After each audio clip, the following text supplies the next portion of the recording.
Hello বন্ধুরা, দেখো আজকে কুলের আচার বানাবো। তার জন্য আমি মশলা রেডি করে নিয়েছি। এখানে অনেক কিছু আছে, যেমন লঙ্কা, শুকনো লঙ্কা আছে, তেজপাতা আছে, জিরে আছে, ধনে আছে,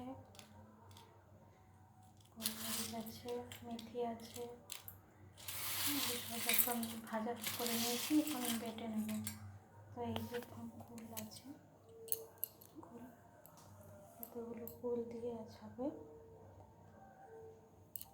তো মশলাটা বেটে নিয়ে তারপরে আসছে। তো বন্ধুরা দেখো, মশলাটা বাটা হয়ে গেছে। এখন আমি এটাকে বাটিতে ঢেলে নেব। তো বাটিটা নিয়ে নিই, বাটিটা ঢেলে নেব।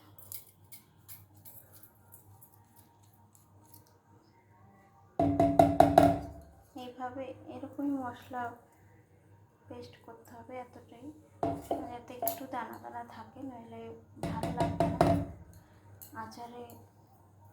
এরকমই মশলা ভালো লাগে। তো আমি মশলাটা এদিকে বের করে নিই, তারপরে। তো বন্ধুরা দেখো, আমি এখন আচার বানানোর জন্যে কড়াইতে গরম করতে বসে দিয়েছি। এবং গুড়টা বের করে নেবো। গুড় দিয়ে আচার বানাবো। তো গুড়টা বের করে নিই।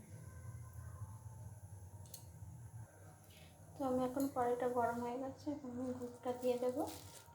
তো গুড়টা বেশ সুন্দর, দেখুন কত দারুণ গুড়টা এখন আমি এখান থেকে দিয়ে দেবো। আর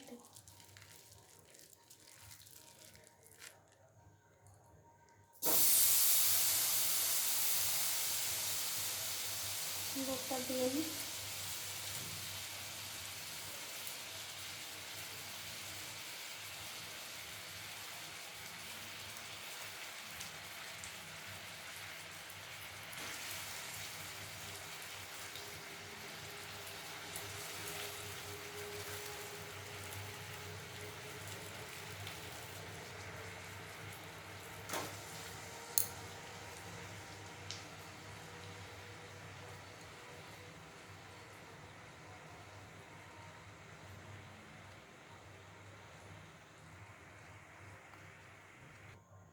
দেখো বন্ধুটা,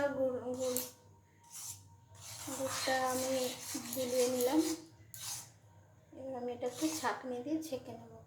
কারণ গুড়ের মধ্যে অনেক নোংরা থাকে, সেগুলো আচারে পড়লে ভালো লাগবে না খেতে।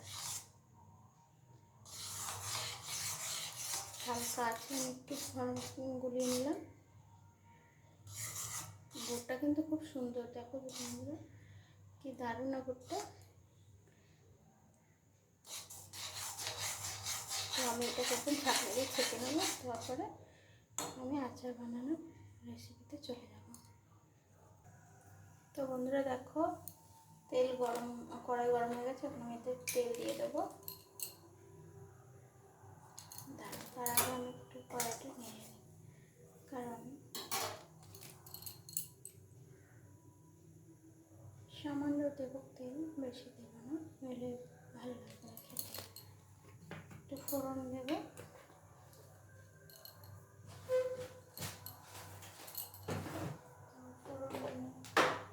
এখানে 5 ফোড়ন দেবো। একটু 5 ফোড়ন না দিলে ভালো লাগবে না, তো 5 ফোড়ন দেবো।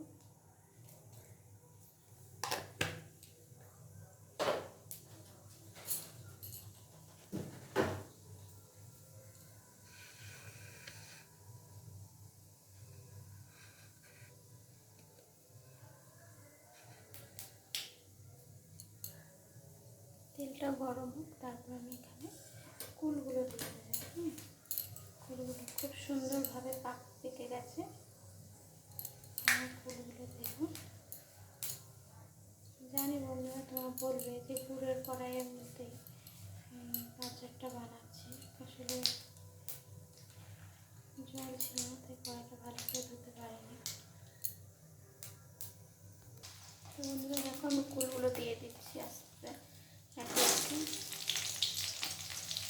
এগুলোকে একটুখানি নেড়ে নেবো, দিয়ে তার মধ্যে এক ঝুড়ি কুল।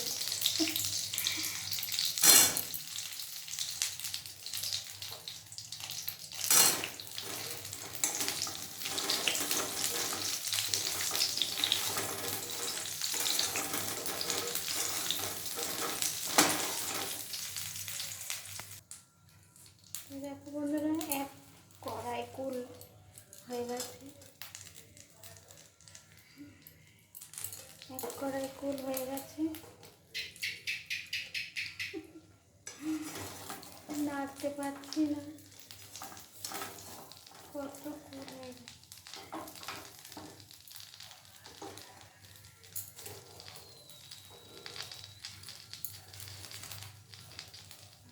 সব কুলগুলো দিয়ে নিই,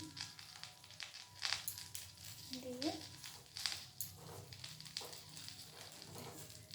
সব কুল আমার দেওয়া হয়ে গেছে।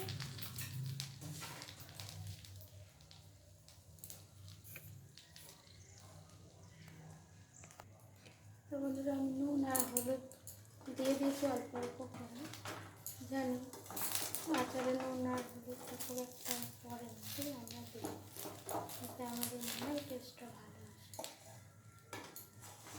তো একটু নেড়ে নিই, দিয়ে তারপরে আমি অনেকটা বেশি হয়ে গেছে কুলটা, আর কড়াইটা ছোটো হয়ে গেছে, যার কারণে আমি নাড়তে পারছি না। কোনো ব্যাপার না, ঠিক নাড়িয়ে নেবো, এখন একটুখানি নাড়িয়ে নিই। তো বন্ধুরা আমি এখন গুড়টা দিয়ে দেবো। তো গুড়টা আবার ছাপা হয়ে গেছে, গুড়টা আমি উপর দিয়ে দেবো আরাম করে। তো দারুণ লাগছে গুড়টা, ভালো করে দিয়ে নেবো। গুড়টা দারুণ দেখতে, এত সুন্দর লাগে। একটু ছেঁকে নিয়েছিলাম যাতে গুড়ে অনেক রকম নানা থাকে।